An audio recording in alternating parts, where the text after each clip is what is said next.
నేను మిమ్మల్ని కోరేది ఏంటంటే దయచేసి ఇక్కడికి వచ్చిన వాళ్ళందరినీ కూడా విభజించి పాలిస్తారు, ఇక్కడికి వచ్చిన వాళ్ళని కూడా ఇప్పుడు మొత్తం పోలీసు వాళ్ళు జల్లెడ పడతారు, లెక్కలు తీస్తారు. ఎవరు పోయిన లక్ష్మారెడ్డి పోయిండా, వెంకటేశం పోయిండా, వెంకటేశం ఎవరోళ్ళని కొంట పోయిండు, ఏ ఊరికి వెళ్ళి ఎవరోళ్ళు పోయినరు మొత్తం రాస్తారు. ఇప్పుడు రాత్రి వల్ల రిపోర్ట్ రాసి ఎస్పీకి బీసీపీకి ఇక్కడికి ముఖ్యమంత్రికి వెంకటరెడ్డికి అందరికి పంపుతారు. దయచేసి మీరు చిత్తరబిత్తర కాకండి, మీరు ఒక్కడే తాటి మీద ఉండండి. మీరు ఫస్ట్ మీరు ఊళ్ళే మీకు బెస్ట్ అవకాశం చెప్తున్నాను. ఇప్పుడు మా తమ్ముడు గిడ కూర్చుని ఆయన పేరెంత మీది అంజేశ్వర్ కుసు అంజేశ్వర్ చెప్తుండు రాణి సర్పంచ్ ఎలక్షన్లు పెట్టని అంటుండు. నేను బెస్ట్ ఉపాయం చెప్తాను మీకు. మీ ఊళ్ళే ఎన్ని ఊళ్ళో అయితే ఇప్పుడు ఎఫెక్ట్ అవుతున్నాయో ఊళ్ళల్లో అనుకోండి, మీరు కూర్చోబెట్టండి. ఊళ్ళో మొత్తం చావిడి కాడ కూర్చొని లేదా రైతు వేదికలో కూర్చొని అన్ని పార్టీలలో పిలవండి.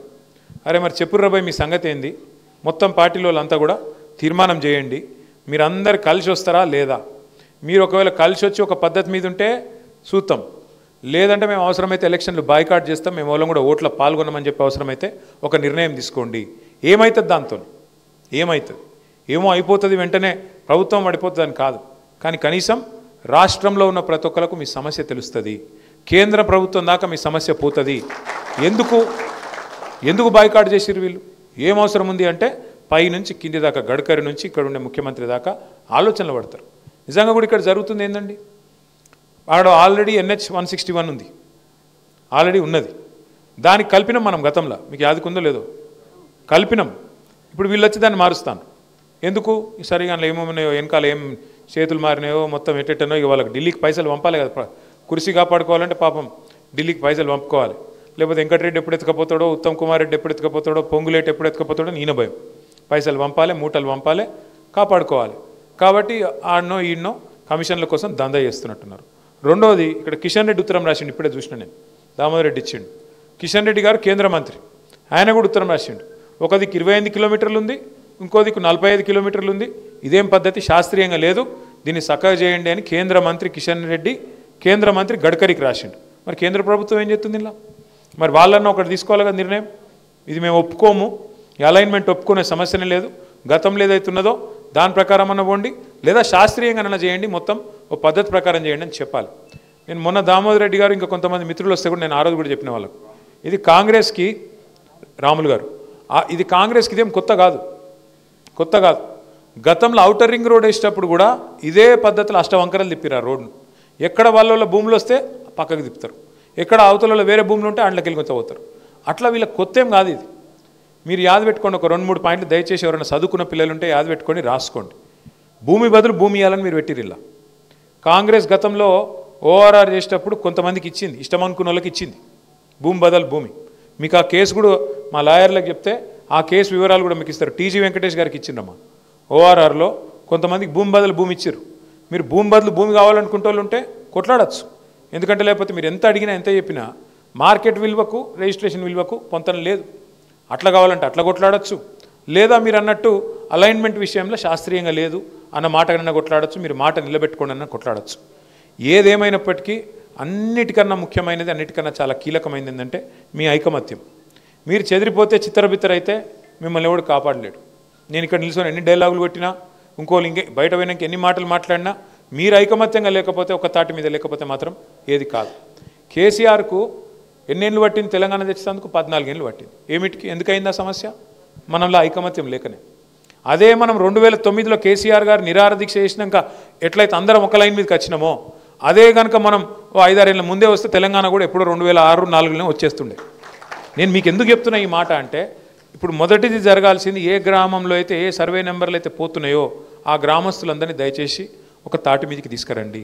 ఉద్యమంలో తెలంగాణలో ఏం చేసినాం, మనం JACలను పెట్టినాం, జాయింట్ యాక్షన్ కమిటీ. అందులో పార్టీ లేదు, ఏం లేదు, అందరం ఒక తాటి మీదకి రావాలి. మీ దగ్గర CPI వాళ్ళు ఉండొచ్చు, కమ్యూనిస్ట్ CPM ఉండొచ్చు, BJP ఉండొచ్చు, TRS ఉండొచ్చు, లేదా కాంగ్రెస్ ఉండొచ్చు, అందరిని ఒక తాటి మీద తీసుకురండి. ఇట్లున్నది పరిస్థితి, మా అందరికి అన్యాయం అవుతుంది, మా కడుపు మీద దంతుంది ప్రభుత్వం. అయితే ఒక మంచి మాట అన్నారు మీరు, ఏమన్నారు? మేము అభివృద్ధికి వ్యతిరేకం కాదు, మాకు తెలుసు కొన్ని జరగాలే, కానీ పురాగా ఉన్నదంతా ఎత్తుకపోతా అంటే ఎట్లా? మాకైతే న్యాయమైన పరిహారం అనియండి, శాస్త్రీయంగానైనా చేయండి, లేదా భూమికి బదులు భూమి అనియండి. ఇది తప్పు కాదు. కాబట్టి మీరు డిమాండ్లు కూడా ఎట్లా పెట్టాలంటే, అరే వీళ్ళేదో మొత్తం RRR ఆపుతాన్రు, అభివృద్ధి నిరోధకులు అని కొంతమంది మాట్లాడడం మొదలు పెడతారు, మమ్మల్ని కూడా తిడతారు. మీరున్నప్పుడు చేయలేదా, మల్లన్న సాగర్ కట్టలేదా, ఆందోళనలు కాలేదా, కొండపోచమ్మ సాగర్ కట్టలేదు? అవును అయినాయి, కానీ కేసీఆర్ ఏం చేసిండు, పిలుచుకొని మాట్లాడిండు. ఆ రోజు మంత్రులు డైరెక్ట్గా పోయి రోజులు చర్చలు చేసి ఒప్పించి మెప్పించి వాళ్ళకి ఎంత ఇవ్వాలనో ఇప్పించి అవసరమైతే ప్లాట్ ఇచ్చి ఇల్లు ఇచ్చి పరిహారం ఇచ్చి వాళ్ళకి రేపటి రోజున మీ భూముల విలువ పెడుతుందని చెప్పి సంజాయించి కాలు పట్టుకొని కడుపులో తల పెట్టుకొని ఒప్పించుకున్నాం, ఆఖరికి చేసుకున్నాం. మరి వీళ్ళేం చేయాలి, ముఖం చాటేస్తే అయిపోతుందా? అందుకే మీరు దయచేసి చేయాల్సిన డిమాండ్లు 3. 1, మాకు అలైన్మెంట్ అన్నా శాస్త్రీయంగా చేయండి, మేము అభివృద్ధి వ్యతిరేకం కాదు. 2, నష్టపరిహారం సమంజసంగా ఇవ్వండి. ఇది సరిపోదు, ఏ రకంగా కూడా బహిరంగ మార్కెట్లో ఒక రేటు ఉంది, SRO రేట్ ఒకటి ఉంది. మరి దాన్ని పెంచి మానవతా కోణంలో ఒక దగ్గర మామ్నూర్ ఎయిర్పోర్ట్ కాడ 1,20,00,000 ఇస్తున్నారని చెప్పి కూడా తమ్ముడు ఇచ్చిండు వెంకటేష్. ఎకరానికి ఎయిర్పోర్ట్ 1,20,00,000 ఇస్తారు. మరి మీ దగ్గర ఎందుకు ఇవ్వద్దు అనేది మీ ప్రశ్న. అది వాస్తవమో కాదో నాకు తెలియదు, చూడండి. వాస్తవం అయితే సంతోషమే రాములన్న. అయితే అవన్నీ కూడా లాయర్లకు ఇవ్వండి, ఇంకా అదే చెప్తున్నాను. ఎందుకు చెప్తున్నా అంటే వాళ్ళు ఇంటూరు కాబట్టి ఎవరికన్నా మీకు న్యాయ సలహాలు కావాలంటే, మీకు ఎవరికైనా సరే న్యాయ సలహాలు కావాలంటే ఇగో మన తెలంగాణ భవన్ కాదు, దీని పేరు ఇప్పటి నుంచిగా జనతా గ్యారేజ్. మీరు ఎప్పుడంటే అప్పుడు రావచ్చు, మీకు ఏ సమస్యలు ఉన్నా వాళ్ళకి చెప్పచ్చు. మీకు న్యాయపరంగా కూడా ఎలాంటి చిక్కులు లేకుండా ఇబ్బంది లేకుండా వాళ్ళు మీకు సలహాలు కూడా ఇస్తారు. ఇక మీ వాళ్ళే ఉన్నారు, ఇదంతా నాయకులు కూడా మీ వాళ్ళే ఉన్నారు. మీరు ఎప్పుడు కావాలంటే అప్పుడు వాళ్ళని సంప్రదించవచ్చు. సంప్రదించి తీసుకొని మన న్యాయవాదుల టైం తీసుకొని వచ్చి 5 మందా 10 మందా కూర్చొని ఆ రకంగా కూడా సలహా తీసుకోవచ్చు. మీ పోరాటానికి రాజ్యసభలో, శాసనసభలో, బహిరంగ వేదికల్లో మీరు ఎక్కడికి రమ్మంటే అక్కడికి వచ్చే బాధ్యత మాది. శాస్త్రీయంగా జరిగే ఈ పోరాటంలో పార్టీ మొత్తం కూడా మీతో కలిసి ఉంటుంది. నల్లగొండ జిల్లా నాయకత్వం మొత్తం వాడు చిరుమర్తి గారు ఉన్నారు, ఇక్కడ బడుగుల గారు ఉన్నారు, కూసుకుంట్ల గారు, కర్ణ ప్రభాకర్ గారు, పల్లె రవి గారు, మా జగదీష్ అన్న ఎట్లాగున్నాడు, అందరం కూడా మీతో ఉంటాము.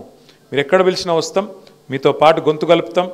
న్యాయం జరిగేదాకా మీతో నడిచే బాధ్యత మాది. కానీ దయచేసి మీకు మళ్ళొక్కసారి చెప్తా ఉన్నా, వీళ్ళు మాత్రం అంత నమ్మదగ్గ వ్యక్తులు అయితే కాదు. వీళ్ళు ఈ కాంగ్రెస్ వీళ్ళతో కొట్లాడాలంటే మరి చాలా మజబూత్గా కొట్లాడాలి, తాకత్వర కొట్లాడాలి. ఆషామాషిగా మళ్ళీ చిత్రబిత్తర అయితే మాత్రం కష్టమవుతుంది. మీరు ఐకమత్యంగా ఉంటేనే మేము మీతో కొట్లాడగలుగుతాం. మీ ఐకమత్యం దెబ్బతీసేందుకు పిలుస్తారు వాళ్ళు. 5 మందిని అటు గుంచుతారు, 10 మందిని ఇటు గుంచుతారు. మళ్ళీ 4 రోజుల తర్వాత మీరు బాధపడి, అన్న నువ్వు చెప్పినావు మేము ఇన్లే, మేము ఇదివరకు కూడా చెప్పినాం, కేసీఆర్ ఇదివరకు కూడా 2023 ముందు కూడా మీకు చిలుకకు చెప్పినట్టు చెప్పిండు నల్గొండలోకి. మోసపోతే గోసపడతాం చెప్పిండు, మీరు ఇన్లే. మోసపోయినాం, గోసపడుతున్నారు. మరి ఇప్పుడన్నా కనీసం చేతులు గాలినాక ఆకులన్నా పట్టుకోవాలిగా. ఇప్పుడన్నా కనీసం ఐకమత్యంగా ఉండండి. ఇప్పుడన్నా కనీసం ఒక తాటి మీదకి రండి, వచ్చి గట్టిగా నిలబడండి. మీతో పాటు భుజం కలిసి నడిచే బాధ్యత మాది. తప్పకుండా ఇటు న్యాయపరంగా మీకు అండగుంటాం, రాజకీయ వేదికల మీద మీకు అండగుంటాం, చట్టసభల్లో మీకోసం గొంతు విప్పుతాం. మీతో పాటు బహిరంగంగా కూడా ఎక్కడికి రమ్మంటే అక్కడికి వస్తాం. తప్పకుండా మీతో పాటు కలిసి నడుస్తామని మళ్ళొక్కసారి విజ్ఞప్తి చేస్తూ, దయచేసి ఆశ కోల్పోకండి. కొంతమంది చనిపోయినారని చెప్పినారు, అది కరెక్ట్ కాదు. చనిపోవడము లేదా హైబత్ తినడము, ఆగం కావడం, ఎప్పుడో చెప్పినాడు మహాకవి శ్రీశ్రీ, పోరాడితే పోయేదేం లేదు బానిస సంఖ్యలు తప్ప అని. కాబట్టి భయపడితే బీరిపోతే హైబత్ తింటే తెలంగాణ రాపోతుండే. మీరు కూడా దయచేసి న్యాయం జరగాలి అంటే న్యాయం జరిగే వరకు చివరి నిమిషం దాకా, చివరి అంకం దాకా కూడా ధైర్యంగా ఒకరికొకరు ధైర్యం చెప్పుకుంటూ నిలబడాలి తప్ప పొరపాటున బేజారై భార్య పిల్లలు నాగం చేయకూరి. దయచేసి కలిసికట్టుగా నడవాలని చెప్పి మళ్ళొక్కసారి కోరుతూ, మీకు నాయకత్వం మొత్తం అండగుంటుంది. నాకు ఒక హైదరాబాద్ మీటింగ్ ఉన్నది, మొత్తం ఎమ్మెల్యేలు ఎంపీలు అందరూ ఆ రూమ్లో వెయిట్ చేస్తూ ఉన్నారు. కాబట్టి నేను అక్కడికి పోతాను. మీరు దయచేసి నాకు అవకాశం ఇవ్వాలని కోరుతూ, జై తెలంగాణ.